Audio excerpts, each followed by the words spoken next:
The champagne glass stopped halfway to Malcolm Sterling's lips. On the 82nd floor of his Manhattan penthouse, surrounded by marble floors, priceless art, and windows overlooking a city glittering beneath him, the billionaire stared at the television without blinking. A little girl was crying on the sidewalk.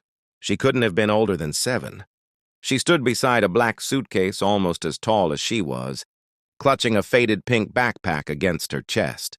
Around her lay cardboard boxes, garbage bags stuffed with clothes, a table lamp, children's books, and the scattered remains of what had been a home less than an hour earlier. Beside her stood her mother. "Turn that up," Malcolm said. His housekeeper reached for the remote.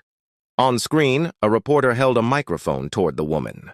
She was perhaps 35, dressed in gray sweatpants and a dark jacket, her hair pulled into a tired bun. But there was something in her posture that caught Malcolm's attention. She wasn't begging. She wasn't collapsing for the cameras. She was furious. "They're saying I haven't paid rent in 4 months, she told the reporter. "That's a lie. I have every receipt, every bank statement, every confirmation email. Then why were you evicted?" The woman's jaw tightened. "That's what I want somebody to explain." Malcolm slowly lowered his glass. The camera shifted toward 2 uniformed officers standing near the entrance, while movers carried another box outside. The reporter continued speaking, but Malcolm barely heard her. Something about the building looked familiar. The gray stone columns, the glass doors, the brass fixtures. Then the camera pulled back. Malcolm saw the number mounted beside the entrance. 3350. His glass slipped from his fingers. It shattered across the marble floor. "Mr. Sterling?" Malcolm didn't answer. He stepped closer to the television. "No." The camera returned to the mother, who now had one arm wrapped around her daughter. "No, no, no." He knew that address. He had signed the acquisition papers himself 6 years earlier. 335 units, 24 floors. One of the first major residential properties purchased by Sterling Urban Holdings before the company expanded across 11 states. The building belonged to him. Malcolm grabbed his phone. "Call Daniel." His assistant hesitated. "Daniel Pierce?" "Now." The phone rang twice. "Malcolm? It's almost 9. Did we evict a woman from 3350 West Harrington today?"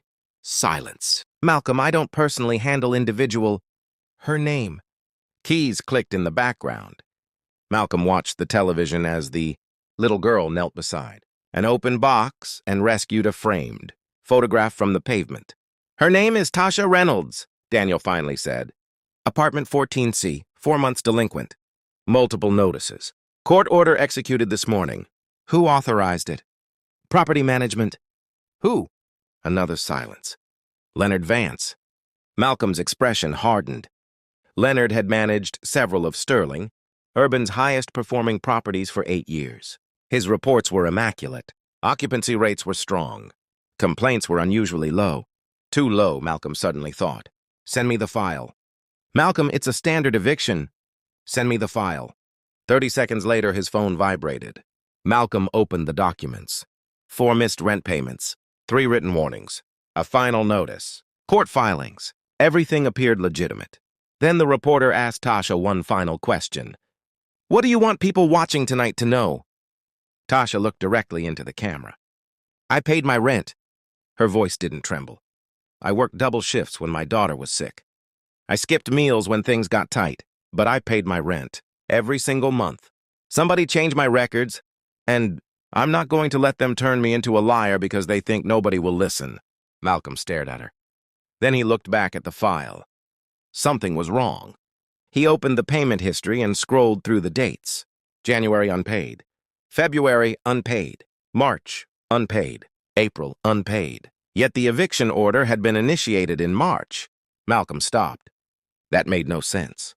If the records claimed she was 4 months behind, how had proceedings begun before the 4th missed payment even existed? "Daniel." "I'm here." "Who reviewed this file?" "Legal, presumably." "Presumably?" "Malcolm, we own over 200 properties. You know I don't review every tenant dispute personally." Malcolm looked around his penthouse. For the first time, the scale of his empire didn't feel impressive. It felt dangerous. "Get Leonard on the phone." "He may be unavailable." "Then make him available." Malcolm ended the call and replayed the news footage. This time, he watched everything. Tasha's face, her daughter, the boxes, the officers, the movers, the building. Then he noticed something else. Behind the reporter, a man in a charcoal coat stepped through the building's glass doors. He saw the cameras and immediately turned away. Malcolm paused the screen. He knew that man. Leonard Vance. His phone rang. Danielle, Malcolm, Leonard isn't answering. Where is he? We don't know. Malcolm's eyes remained fixed on the frozen television image. Pull every payment record for apartment 14C. Already doing it. No, not the reports Leonard submitted. I want raw transaction data, bank confirmations, server logs, every modification ever made to that tenant's account. Daniel exhaled. You're taking her word over our records? Malcolm looked at Tasha's frozen face. I'm checking whether there really are records. 20 minutes later, a secure email arrived. Malcolm opened the raw payment archive. January. A payment of $1,280 had entered the system on the 3rd, then vanished 6 days later. February. Another $2,180 received. Deleted. March. Received. Deleted. April. Received. Deleted. Malcolm's blood ran cold. Someone hadn't simply marked Tasha Reynolds delinquent. Someone had erased her payments after the money arrived. He checked the modification history. Each deletion carried an administrator identification code. LV3T3 FANSA. Leonard Vance. Malcolm immediately called Daniel again. No answer. He called a second time. Voicemail. Then an alert appeared on his laptop. Access error. File no longer available. Malcolm refreshed the page. The payment records were gone. He tried the server logs. Gone. The tenant history. Gone. Every trace of Tasha's payments was disappearing in real time. Someone knew Malcolm was looking. Then his phone rang from an unknown number. He answered. For 3 seconds, there was only silence. Then a man's voice said quietly, Mr. Sterling, if you want to know what really happened at 3350, don't call your executives. The line went dead. Malcolm stood alone before the television, surrounded by shattered glass, staring at the mother and daughter sitting beside their belongings on the sidewalk. He had thought he was investigating one wrongful eviction. He was beginning to understand that someone, inside his own empire, had been waiting years for him to finally look down. By 7 the next morning, Sterling had already made 3 decisions his executives didn't understand. He canceled a meeting with investors worth nearly $400 million. He ordered an independent forensic audit of every financial transaction connected to 3350 West Harrington, and he went looking for Tasha Reynolds himself. He found her at a modest motel 12 miles from Manhattan, sitting at a small table beside the window, while her daughter slept beneath a thin yellow blanket. 3 cardboard boxes stood against the wall. The pink backpack Malcolm had seen on television rested beside the bed. Tasha opened the door only halfway. Her eyes narrowed when she recognized him. Malcolm Sterling. It wasn't a question. Yes. The man who owns my building. Malcolm held her gaze. Yes. Tasha started closing the door. I need 5 minutes. I needed somebody to listen 5 months ago. The door stopped inches from the frame. Malcolm said nothing. That, more than any apology, made her look at him again. I saw the report last night, he said. I've reviewed part of your file. Part of it? Some records disappeared while I was looking at them. Her expression changed, but only slightly. I told them somebody changed my account. I believe you. Tasha gave a bitter laugh. That's convenient. Malcolm frowned. Convenient? Yesterday I was a woman lying about 4 months of unpaid rent. Then my daughter and I ended up on television. Your building number was shown to half the city, and suddenly the billionaire who owns the place believes me. She opened the door wider. Not as an invitation, as a challenge. Where were you when I sent 11 emails? Malcolm had no answer. When I called the management office every morning before work? When I brought printed bank statements downstairs and Leonard Vance told security to escort me out? Malcolm's face hardened at the name. Tasha noticed. You know him? He works for me. No, men like that don't work for people like you. They hide behind people like you. The words landed harder than Malcolm expected. From the bed came a small voice. Mom? Tasha turned immediately. I'm here, baby. Her daughter sat up, rubbing her eyes. She saw Malcolm standing in the doorway and pulled the blanket closer. "Is he from the building?" Tasha hesitated. Malcolm answered quietly. "I own the building." The girl looked at him for several seconds. "Then why did you put our stuff outside?" Malcolm couldn't speak. Tasha looked away. Her daughter's question had stripped the entire corporation down to one brutal fact. His name was on the deed. His company was on the notices. Whatever he had or hadn't known, a 7-year-old girl saw no difference. Malcolm finally said, "I didn't know they were doing it." The girl frowned. "But it's your building." "Zoe," Tasha said gently. "No, she's right." Malcolm reached into his jacket and placed a business card on the small table. "I can arrange a hotel suite today. Somewhere comfortable. I'll cover every expense until this is resolved." Tasha stared at the card, then pushed it back toward him. "I don't want your money. This isn't charity." "What do you call it?" "Responsibility." "No responsibility. Would have been knowing what was happening before cameras showed you." Malcolm absorbed that in silence. Tasha stepped closer. "I worked for everything in that apartment. I paid every bill. I kept every receipt because my mother taught me never to trust somebody else's records more than my own. Then one morning, men came to my door with papers saying I was a deadbeat." Her voice remained controlled. That made the anger in it sharper. "My daughter watched strangers carry her bed onto the sidewalk. She watched people film us with their phones. And now you come here offering me a nicer room?" She shook her head. "I don't need a billionaire to rescue me. I need somebody to prove I wasn't lying." Malcolm looked at her for a long moment. Then he put the card back into his pocket. "What evidence do you have?" Tasha opened one of the cardboard boxes. Inside were folders, receipts, printed emails, bank statements, copies of certified letters. Malcolm stared. "I kept everything," she said. For the next 2 hours, they sat at the motel table comparing her documents, with the records Malcolm had managed to download before they disappeared. The pattern was undeniable. Every month, Tasha's bank transferred $2,180 to the correct property account. The money arrived. Days later, her tenant ledger was altered, but Malcolm noticed something stranger. The payment wasn't refunded. It had gone somewhere. He called his forensic accountant. "Trace these transaction numbers." An answer came 40 minutes later. The money had been moved into a maintenance reserve account, then transferred through 3 internal accounts before, disappearing into payments labeled as emergency contractor expenses. Malcolm felt something cold settle in his stomach. This wasn't a clerical error. It was laundering. And Tasha's money wasn't the only money there. There were dozens of identical transactions. Malcolm began reading names aloud. "Clarence Webb, apartment 6A. Tasha froze. "Mr. Webb? You know him? 72 years old. Lived there since before I moved in. They evicted him last year." Malcolm continued. "Danielle Brooks, 19F. 2 children. Night nurse. Another name. Marcus Reed." Tasha closed her eyes. "He kept saying he'd paid." The room went silent. Malcolm looked at the transaction list. 38 tenants. 38 people whose rent payments had entered the system, been diverted and then erased. He called Daniel Pierce. This time, Daniel answered.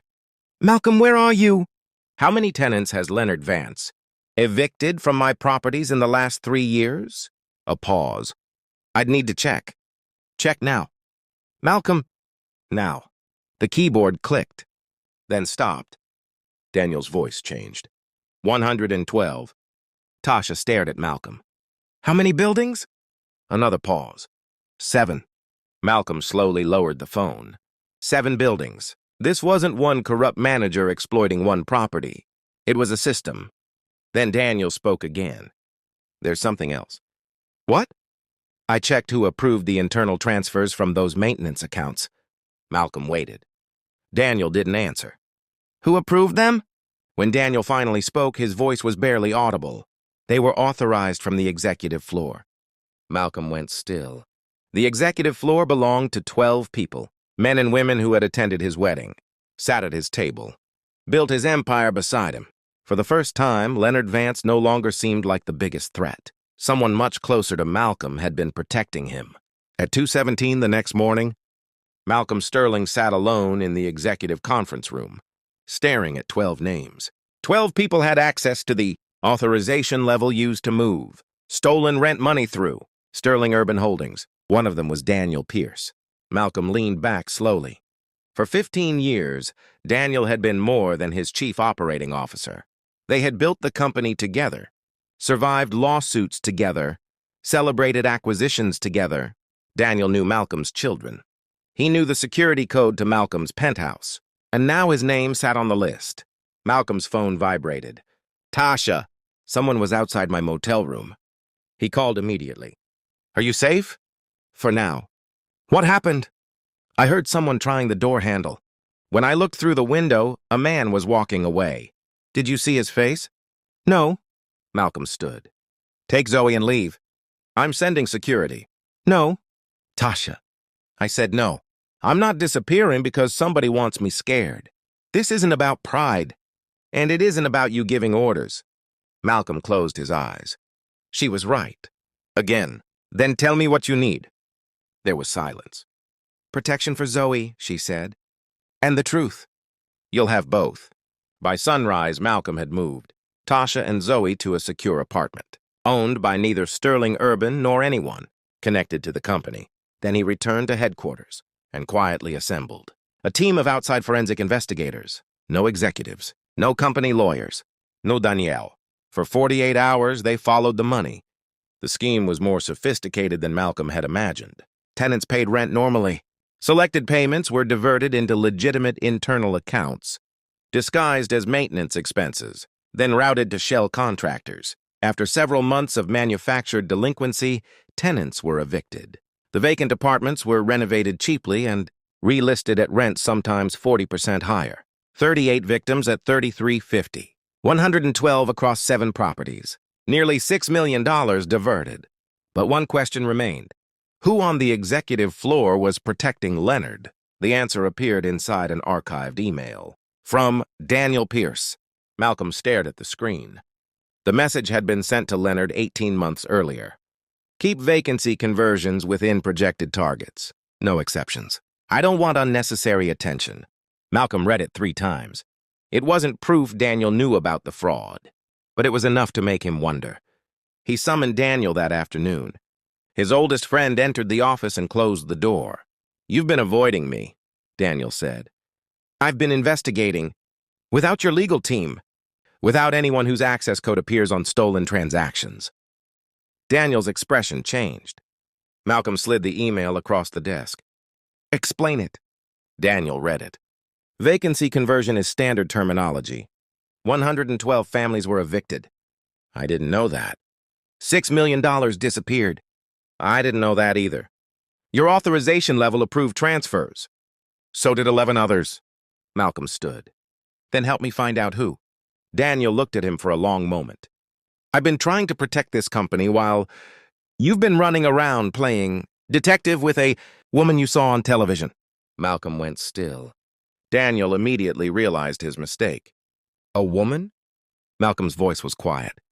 Her name is Tasha Reynolds. I know her name. No, you know her file number. Daniel's jaw tightened. You want the truth? The board thinks you've lost perspective. Investors are calling. Reporters are asking why a billionaire needed a television report to discover what was happening in his own building. Malcolm said nothing. Because that accusation was true. Then Daniel continued. Leonard has agreed to cooperate. Malcolm stared at him. What? He says Tasha manipulated payment receipts after falling behind. He claims you pressured investigators to validate her story because you need a victim you can publicly save. Malcolm felt the trap closing. By noon, the accusation was everywhere. Anonymous internal documents were leaked to reporters. Headlines questioned Tasha's credibility. Old debts from years earlier were published online. A late car payment, a medical bill sent to collections. None had anything to do with her rent. But strangers used them as proof that she was lying. Then Leonard appeared on television. Calm, professional, sympathetic. I feel terrible for Ms. Reynolds and her daughter, he said. But financial hardship doesn't justify false accusations against innocent employees. Tasha watched the interview from the secure apartment. She didn't cry. She turned off the television. "They're doing it again," she said. Malcolm sat across from her. "Doing what?" "Changing the record." Then the evidence vanished. At 4:36 p.m., the forensic team lost access to the archived servers. At 4:41, backup transaction files were corrupted. At 4:52, the shell company banking documents disappeared from the secure folder. By 5 o'clock, almost everything was gone. Malcolm drove to headquarters himself. Daniel was waiting. "The board has suspended your executive authority pending an internal review." Malcolm stopped. "My company." "Public company. Your shares don't make you untouchable." "Did you do this?" Daniel looked exhausted. "I warned you." That night, Malcolm returned to the penthouse where everything had begun. No television. No executives. No evidence. His phone rang. "Tasha, I think we lost." Malcolm couldn't lie to her. "So do I." A small voice came through the phone. "Mom, I found it." Malcolm heard Tasha turn. "Found what, baby?" "The video." Silence. "What video?" "The one I made when Mr. Vance was yelling at you." Malcolm stood. Tasha suddenly remembered. 3 months before the eviction, Zoe had been playing with her mother's old phone while Tasha confronted Leonard in the management office. The child had recorded everything. Not 30 seconds, 17 minutes. Malcolm received the file and pressed play. At first, there was only Tasha demanding to know why her rent had disappeared. Then Leonard's voice. "You should have taken the warning and left." Tasha answered, "What warning?" And Leonard laughed. Then came the sentence that changed everything. "Ask Daniel. He chooses the buildings. I just clear the apartments." Malcolm stopped breathing. But the recording continued.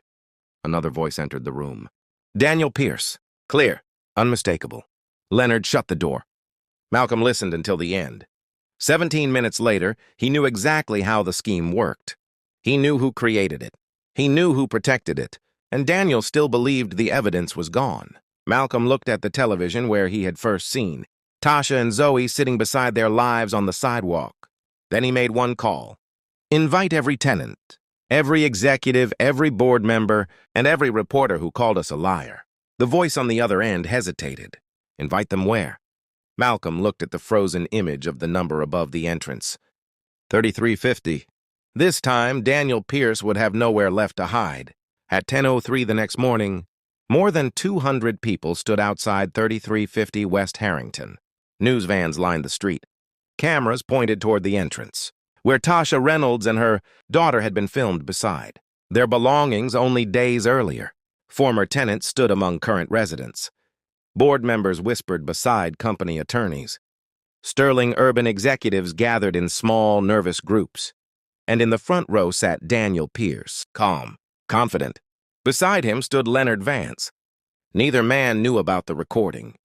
Malcolm arrived without an entourage. The crowd erupted with questions. "Mr. Sterling, did your company illegally evict tenants?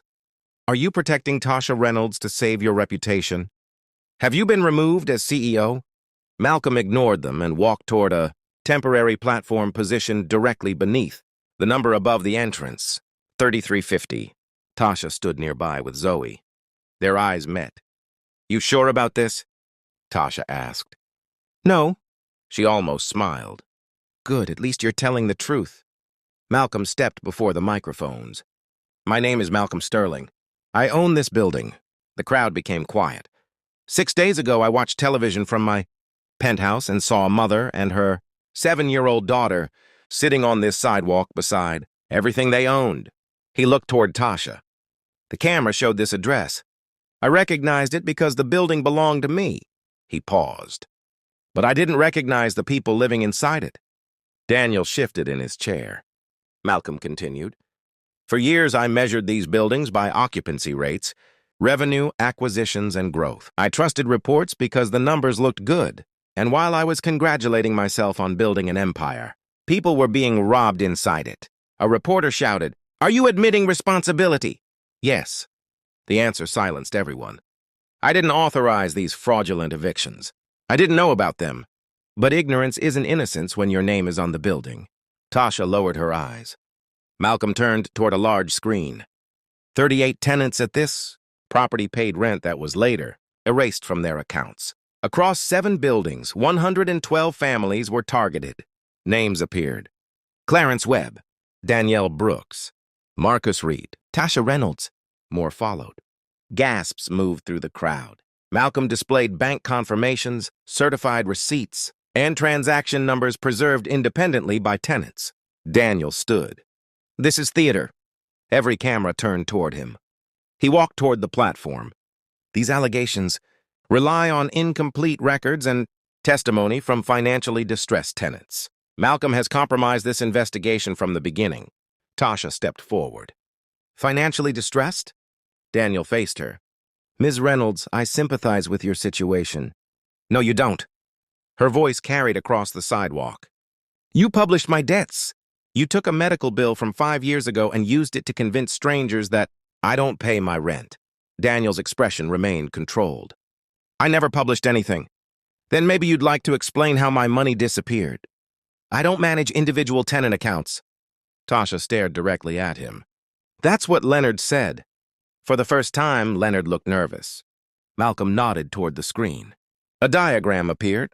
Rent payments flowed into legitimate property accounts, then into maintenance reserves, through shell contractors, and finally into private accounts. $6 million. Leonard suddenly moved toward his attorney. "Don't leave yet," Malcolm said. Leonard stopped. "You erased Tasha's payments. Your administrator code was attached to the original modifications. Those records no longer exist." Malcolm looked at him. "Interesting." Leonard's face changed. "I never said—" "You just did." Reporters began shouting. Daniel stepped forward. "An administrator code proves nothing. Anyone with sufficient access could manipulate those records." "You're right," Malcolm said. Daniel froze. "That's why this isn't about records anymore." Malcolm looked at Tasha. She reached down and took her daughter's hand. "Zoe?" The little girl held her mother's old phone. 3 months earlier, while playing with its camera, she had accidentally recorded 17 minutes outside Leonard's office. Malcolm pressed play. Tasha's voice came first. "I paid my rent. You know I paid it." Then Leonard, "You should have taken the warning and left." The crowd became completely silent. The recording continued. "Ask Daniel. He chooses the buildings. I just clear the apartments." Daniel's face lost its color. Then his own voice came through the speakers. Clear, unmistakable. Leonard shut the door. The next 13 minutes destroyed everything. Daniel discussed buildings with below-market leases. Leonard described tenants who could be removed fastest. They discussed diverted payments, fabricated arrears, shell contractors, and renovated apartments that could be relisted at higher rents. Then Daniel said the words Malcolm would never forget. "Malcolm doesn't look at people. He looks at numbers. As long as the numbers rise, we're safe." The recording ended. Nobody moved. Malcolm stared at the man who had helped him build his empire. Daniel looked back. "Malcolm, no. You know what this company required?" "You wanted growth. I wanted growth. I didn't tell you to steal. You created the pressure. And you created victims." Police investigators moved through the crowd. Leonard tried to step away. He didn't get far. Daniel remained still as an investigator approached him. Before he was led away, he looked at Malcolm. "You think you're different from me?" Malcolm didn't answer immediately. Then he looked at Tasha. "No," he said. "That's why I had to change." The months that followed were difficult. Criminal charges were filed. Lawsuits began. Executives were dismissed. Independent investigators uncovered more victims. Every fraudulent eviction was reopened. Families received compensation, restored records, relocation assistance, and the opportunity to return where possible. But Tasha refused to disappear after winning her own case. She joined the Independent Tenant Oversight Council. Malcolm created and demanded something he had never built into his empire before. A way for ordinary residents to be heard, without passing through layers of executives protecting themselves. 6 months later, Malcolm returned to 3350. There were no reporters, no cameras, no cardboard boxes on the sidewalk. He entered the building and rode to the 14th floor. When the elevator opened, Zoe was waiting. "Mom, he's here!" Tasha appeared at the doorway of 14C. Her doorway, her home. Malcolm smiled. "Everything okay?" Tasha leaned against the frame. "You asking as the billionaire or the landlord?" "The landlord." Then the kitchen faucet is leaking. Malcolm laughed. I'll make a call. No special treatment. Regular maintenance request? Exactly. Zoe ran toward him, holding a drawing. 3 people stood in front of a tall building. Above the entrance, written in enormous numbers, was 3350. Malcolm studied it. You forgot something, Zoe said. What? The boxes. He looked at her. She smiled. There aren't any. Malcolm looked down the quiet hallway. 6 months earlier, 3350 had been another asset in a portfolio he could barely count. Now every apartment door seemed different. Behind each one was a name, a family, a life capable of being damaged by decisions made 80 floors away. When Malcolm finally left, he stopped outside and looked up at the number above the entrance. 3350. The address hadn't changed. The man who owned it had.